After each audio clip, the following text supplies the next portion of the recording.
దేవునికి స్తోత్రం కలుగును గాక. చెప్పండి, సర్వ శరీరమును ఆడించున్నదేమి? ఈ శరీరాన్నే కాదు, మొత్తం పరిస్థితులను ప్రభావితం చేయనదేమి? హృదయము, తలంపులు. ఇవి మన లోపల పుట్టి మన బయట ఉన్న ప్రకృతిని కూడా కంట్రోల్ చేస్తాయంట. అది ఆశ్చర్యకరమైన విషయం. ఎలా చెప్పగలవు ఈ మాట అంటే, ఏబు గుండెల్లో పుట్టిన ఆలోచన, ఏబు బయట ఉన్న భార్యని, ఏబు బయట ఉన్న పిల్లల్ని, ఏబు బయట ఉన్న ఒంటెల్ని, ఎడ్లని, పశువుల్ని, సమస్తాన్ని, దాసదాసి జనాంగాన్ని ఎలా ఎఫెక్ట్ చేయగలిగినాయి? అలా ఎఫెక్ట్ చేయగలిగింది ఏంటి? ఏబు యొక్క ఆలోచనలని ఏబే చెప్పాడు. 3:25 ఏది వచ్చునని నేను బహుగా భయపడితునో. ఎన్నిసార్లు చెప్పానో ఈ వచనం. అదియే నాకు సంభవించుచున్నది. నాకు భీతి పుట్టించినదే నా మీదికి వచ్చుచున్నది. అదుగో, అంటే అక్కడ కాపుదల లేదు. అక్కడ విచ్చలవిడిగా ఆలోచనలు చేశాడు, విచ్చలవిడిగా తలంపులు కలిగి ఉన్నాడు. ఆ తలంపుల ప్రభావం ఎంత బాగా పనిచేసిందంటే, అది తనని మాత్రమే గాక తనకు వెలపట్టున్నటువంటి ఇతరులను కూడా డ్యామేజ్ చేసింది. అంత ప్రమాదం. ఒకవేళ వినండి, ఒకవేళ ఆ హృదయము, ఆ తలంపుల యొక్క ఆలోచనలు దేవుని అదుపులో ఉండి అవి ఆశీర్వాదకరమైనవి ఉన్నట్లయితే అవి కూడా నిన్ను ప్రభావితం చేస్తాయి, నీకు వెలపట్టున్న వ్యక్తులని, పరిస్థితులను కూడా ప్రభావితం చేస్తాయి. ఏ విధంగా? అనుకూలంగా, ఆశీర్వాదకరంగా. అది రహస్యం. అర్థమైందా? అవి బెటర్, మంచివై ఉంటే, ఆశీర్వాదకరమైనవి ఉంటే, అవి దేవుని మూలమై అయినవై ఉండి నీ హృదయంలో అలాంటి ఉత్పత్తులు ఉన్నట్టయితే, నీ తలంపుల్లో అలాంటి ఉత్పత్తులు ఉంటే, అవి మనంతటా మనకు రావులే. దేవుడు దయదాల్చాలి తప్ప మనకు వచ్చేయన్ని దరిద్రపు ఆలోచనలు, కీడుకరమైన ఆలోచనలు, నష్టకరమైన ఆలోచనలు, పనికిమాలిన ఆలోచనలు, పాపిష్ట ఆలోచనలు, ఇన్నని ఏం చెప్పేదిలే. దేవునికి స్తోత్రం. మన నుండి ఉత్పత్తి అంతా కూడా ఆయనే చెప్పాడు కదా. ఆదికాండము 6వ అధ్యాయము 5వ వచనంలో, నరుల హృదయాలోచన, వారి తలంపుల్లోని ఊహంతయు కేవలము చెడ్డది, క్లియర్గా రాసుంది. మరి ఏదన్నా మనకి మంచి ఉత్పత్తి కావాలంటే ఎలా ఉత్పత్తి అయింది? దేవుని వాక్యంతో మనం నింపబడుట ద్వారా, ప్రతి విషయాన్ని గూర్చి ప్రభుకి విజ్ఞాపన చేయటం ద్వారా, ప్రభు జోక్యం చేసుకుని మన హృదయం యొక్క ఆలోచనల యొక్క తలంపుల యొక్క విషయాలన్నిటినీ ఆయన బ్యాలెన్స్ చేసి ఆ కీడుకరమైన యోచనలు తొలగించి ఆశీర్వాదకరమైన ఆలోచనలను ఆయన మనకి చెప్పి మనలో నుండి ఆయన రప్పించకపోతే అవి సాధ్యము కాదు. అర్థమైందా? అందుకే ఆయనతోనూ ఆయన వాక్కుతోనూ నింపుకోవాలి హృదయాన్ని. ఆయనతోనూ ఆయన విశ్వాసపు వాక్యంతోనూ నింపుకోవాలండి. అప్పుడు జీవధారలు బయలుదేరతాయి హృదయంలోంచి అన్నాడు. సామెతల గ్రంథము సొలొమోను ఏమన్నాడు ఒక్కసారి చదువుదామా? ఇది ఉంది, మర్చిపోయినా. సామెతల గ్రంథం ఒక్కసారి తీసుకోండి, బైబిల్ ఉన్న వాళ్ళందరూ.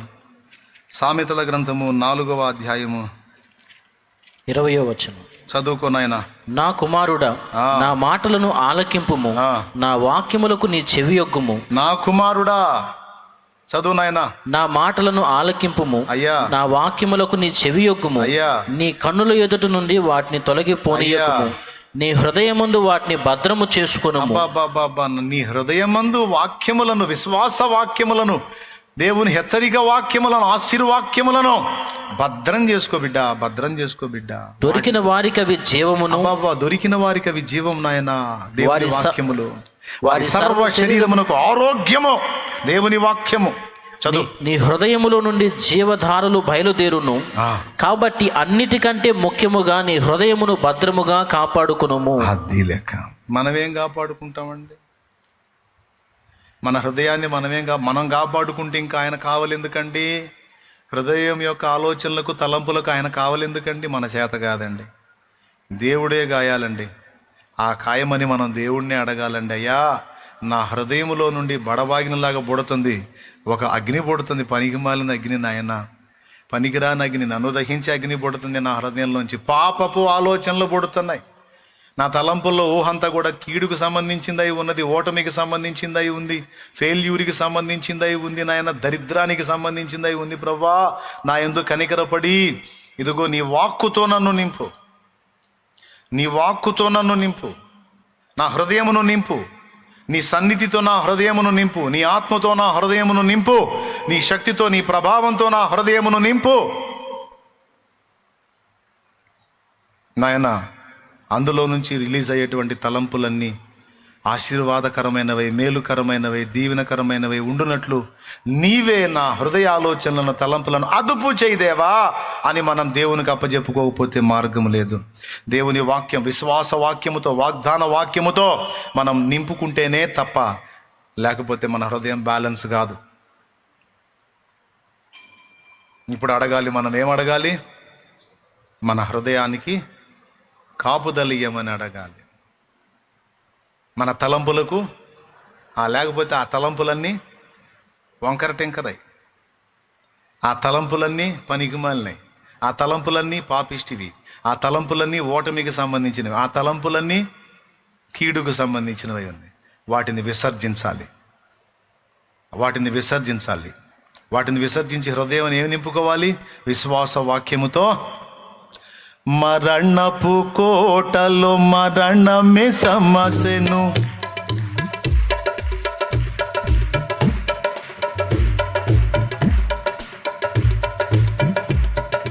మరణపు కోటలో మరణమే సమస్యను, మరణమే సమస్యను. ధరణిలో జీవిత భయములు తీరెను, భయములు తీరెను. మరణపు కోటలో మరణమే సమస్యను, మరణమే సమస్యను. ధరణిలో జీవిత భయములు తీరెను, భయములు తీరెను.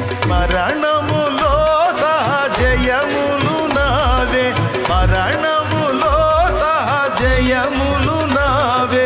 జయమని పాడెదను, నా విజయము పాడెదను. జయ హే, జయ హే, జయ హే, జయ హే, జయ జయ దేవసుతా, జయ జయ విజయ సుతా, జయ జయ దేవసుతా, జయ జయ విజయ సుతా. సిలువలో పాపికి విడుదల కలిగెను, విడుదల కలిగెను. కలువరిలో నవ జీవన మొదవెను, జీవన మొదవెను. సిలువలో పాపికి విడుదల దొరికెను, విడుదల దొరికెను. కలువరిలో నవ జీవన మొదవెను, జీవన మొదవెను. సిలువ పతాకము జయమును గూర్చెను, సిలువ పతాకము జయమును గూర్చెను. జయమని పాడెదను, నా విజయము పాడెదను. జయమని పాడెదను, నా విజయము పాడెదను. జయ హే, జయ హే, జయ హే, జయ హే, జయ జయ దేవసుతా, జయ జయ విజయ సుతా. ప్రార్థన కాలము బహు ప్రియమాయను, బహు ప్రియమాయను. సాధకమాయను దేవుని వాక్యము, దేవుని వాక్యము. ప్రార్థన కాలము బహు ప్రియమాయను, బహు ప్రియమాయను. సాధకమాయను దేవుని వాక్యము, దేవుని వాక్యము. ప్రార్థనలే బలిపీఠములాయను, ప్రార్థనలే బలిపీఠములాయను. జయమని పాడెదను, నా విజయము పాడెదను. జయమని పాడెదను, నా విజయము పాడెదను.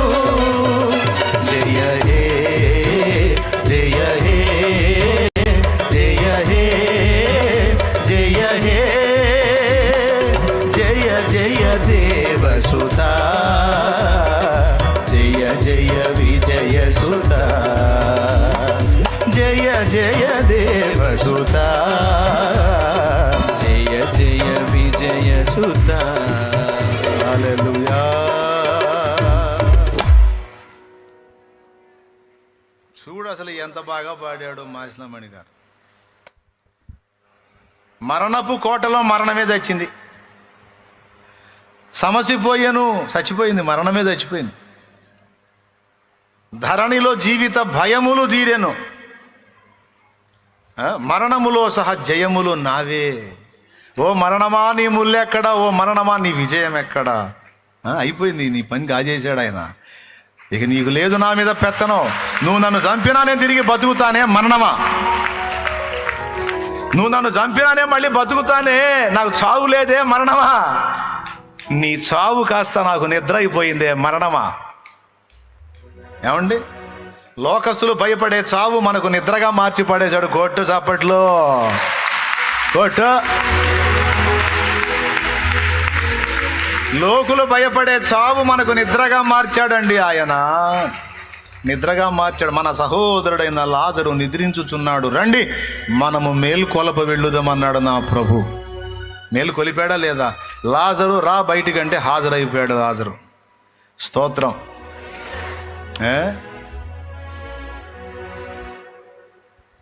బ్రతుకుట క్రీస్తే, చావైతే లాభం అన్నాడు పౌలు. లోకస్తులకు నష్టం కలిగించేటువంటి మరణము క్రైస్తవుడికి లాభంగా మారిపోయింది.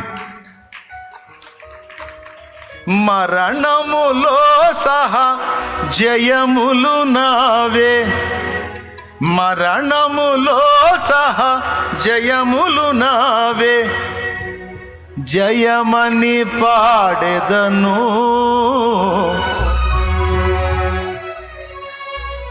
అపజయమని పాడకుందును. ఏమని పాడుదును? అపజయమని పాడకుందును, నా నోటికి తాళము వేసుకుందును. దేవునికి స్తోత్రం. ఇంకొక మాట చెప్పి ముగిస్తా. దేవునికి స్తోత్రం. మనకు కాపలా ఉండాల్సిన రెండు కీలకమైనటువంటి ప్రదేశాల్లో మొట్టమొదటిది హృదయము, మనసు యొక్క తలంపులైతే రెండవది ఏమిటో తెలుసా? మన నాలుక. అందుకే నీ పెదవుల ద్వారబంధమునకు కాపుదల పెట్టుము అన్నాడు. అక్కడే సామెతల్లోనే చెప్పాడు. ముఖ్యముగా నీ కవిగిటనున్న భార్య ముందు, అంటే ఒక్కొక్కళ్ళకి ఉదారం ఆగదు, భార్యకు అన్నీ చెప్పుకుంటుంటాడు. ఆమె కూడా సావధాన చిత్తురాలై అన్నీ వింటూ ఉంటుంది, మొత్తం నోట్స్ రాసి పెట్టుకుంటుంది వీడి దినం చేయటానికి ఒకనాడు. మళ్ళీ దేవునికి స్తోత్రం, హల్లెలూయా. శుభ్రంగా మొత్తం రాసి పెట్టుకొని సమయం వచ్చినప్పుడు అస్త్రాలు వదులుతూ ఉంటుంది.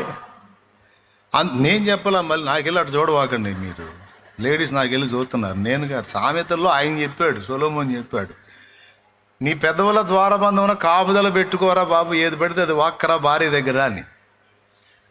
కానీ ఆగదే.